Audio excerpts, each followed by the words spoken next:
Гэтыя карціны не пакідалі кватэры мастака больш за 30 гадоў. Дагэтуль іх ніхто, акрамя сяброў сям'і, не бачыў. Усяго 6 твораў знаходзяцца зараз у прыватных калекцыях. Аркадзій Стёпін удзельнічаў толькі ў калектыўных паказах, а праект «Грань» стаў яго першай персанальнай выставай. Название выставки «Грань» и определенные грани, и в экспозиции мы можем видеть грань прошлого и настоящего. Это живопись, которая создана в основном ранее, она в черном зале, графика, которая создана уже в 2019 году, она в белом зале. Да? Грань между стилями, грань между временами.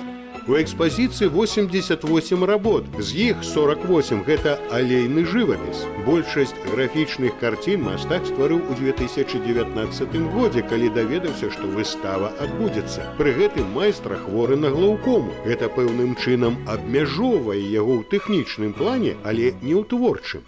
Вечная тема, она легла на мое романтическое состояние, на мой романтический нрав и стала магистральной, что ли, темой в моем искусстве. Если кто-нибудь захочет дальше проникнуть, что ли, в то, что вот он увидит, то вот лейтмотив всего – это вот любовь.